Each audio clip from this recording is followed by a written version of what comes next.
Hello, so ito yung reading natin for air sign, Gemini, Libra, Aquarius, take only what resonates.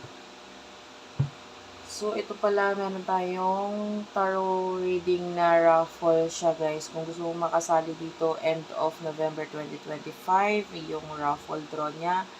Like and follow mo lang yung Facebook page, Bandang Sibol, guys. Vocalist ako niyan, so pinapromote namin yung aming Facebook page. Like and share mo yung pinned video. Kinanta namin dito yung aming original song na Buntong Hininga.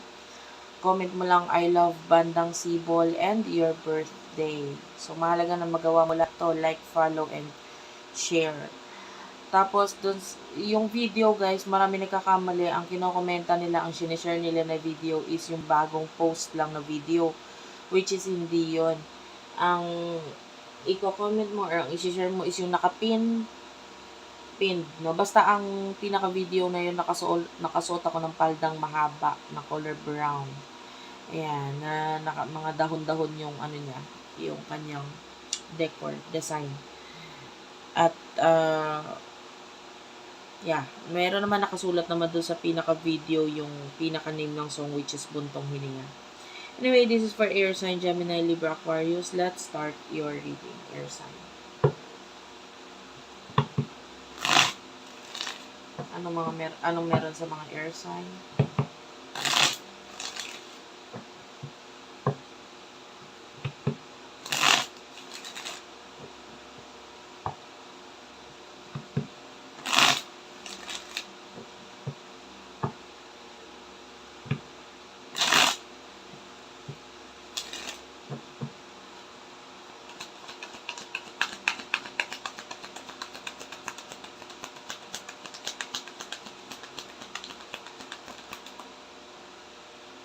You do have here the Five of Pentacles, the Tower, and the Temperance. Actually, this is a good sign kasi kung ano man yung mga problem mo regarding money, malapit na itong matapos. Okay? Temperance is here. Medyo kailangan mo lang ng konti pang patience, no? Parang konting ano lang. Hintay lang. Kasi magiging okay or magiging masaya din ang lahat. And you do have here the Six of Wands. This is victory. This is stability with the Four of Wands. So, malapit mo na ma-accomplish or makuha ito. Konting tiis-tiis lang ng konti. Kasi talagang, alam mo, ang daming dumaan sa ganito pagsubok, problema sa pera.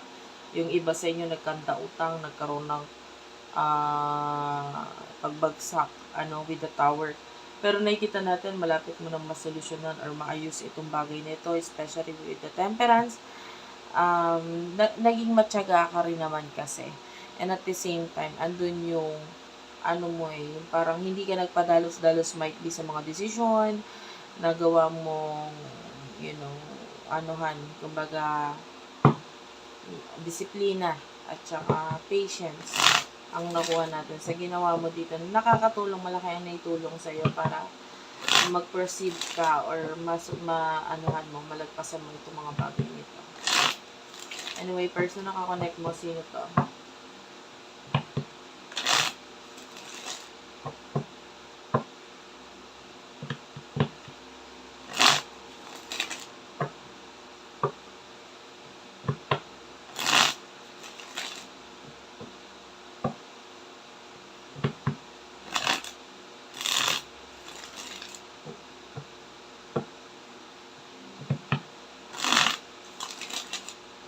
Isang shuffle na lang, guys. Okay, thank you, Spirit Guides, Angel Guides. Person na nakakonect ni air sign.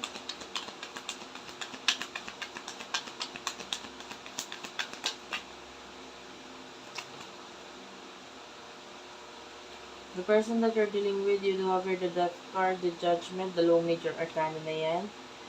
The Ten of Cups, and the King of Pentacles, Taurus, Virgo, Capricorn, Cancer, Scorpio, Pisces. Nakakamoy ako ng chocolate, Latops ba yun? Actually, any brand. Pero nakakaamoy ako ng chocolate na yun. So, could be reading, pwedeng habang nanonood ka sa akin ay kumakain ka ng chocolate.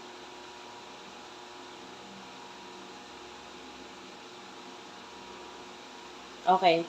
Yung person na connect mo is pwede nagkaroon ng separation or ending sa inyong dalawa because of family issues or pwedeng yung anak, yung person na nakakonect mo is kinasal or meron siyang naging karelasyon, ka-live-in or what.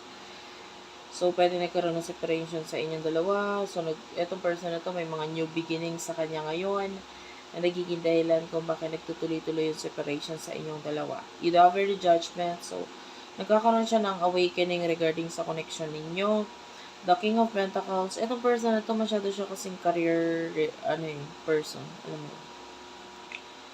Parang focus niya career. But anyway, alamin natin kung anong emotion ng person na ito for you. Sa'yo muna tayo.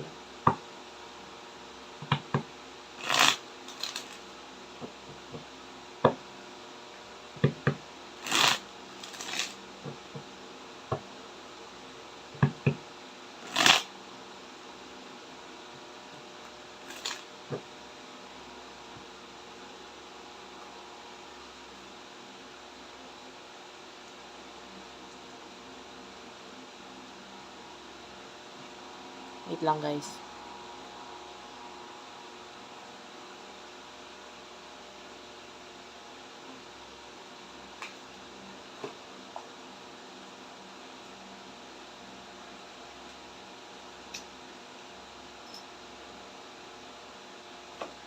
Okay.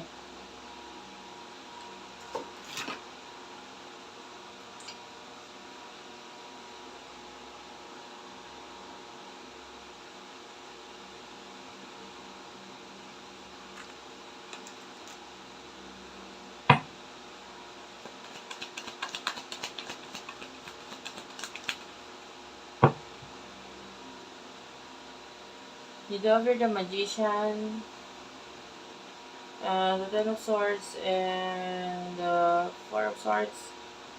So, I feel like, ngayon, hindi ka nagiging honest sa sarili mo.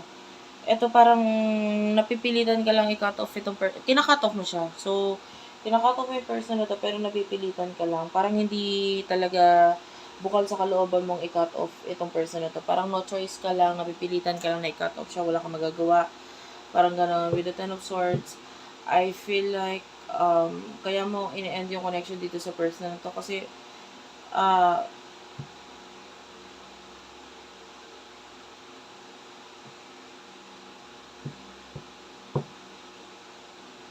I feel like kailangan, parang gano'n.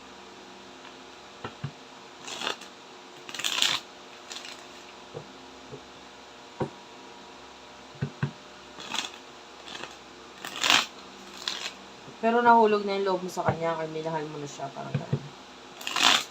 Ano ba yung emotion ng person nito for you?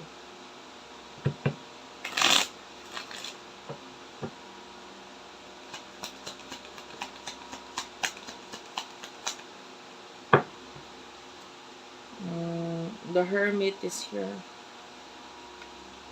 Virgo energy, Gemini, Aries, Leo, Sagittarius. Energy, Taurus, Virgo, Capricorn.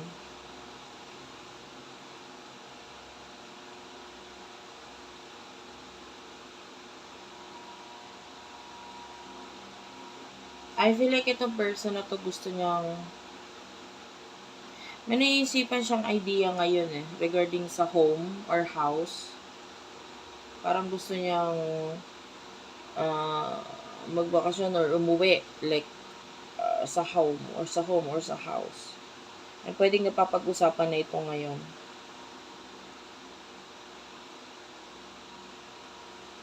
For now, wala tayong nakikitang emotion ngayon dito sa person na ito.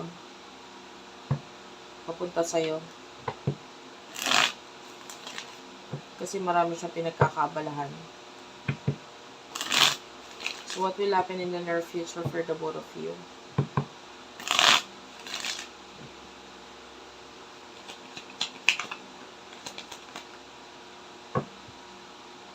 You do over the Nine of Pentacles. At like what I've told you a while ago, ayan, King of Swords at saka Queen of Pentacles.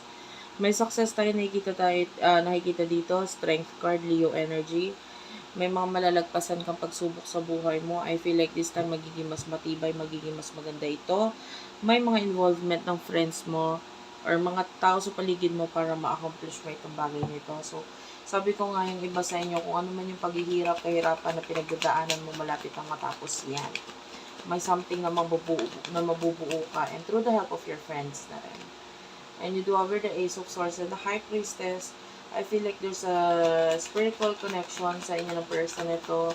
Hindi ko nakikita na nagkakaroon ng reality or pakikita sa inyo. The Two of Wands, kasi masyado rin siya focus sa plano niya sa buhay sa ngayon. So anyway, thank you for watching guys. I love you all and bye-bye.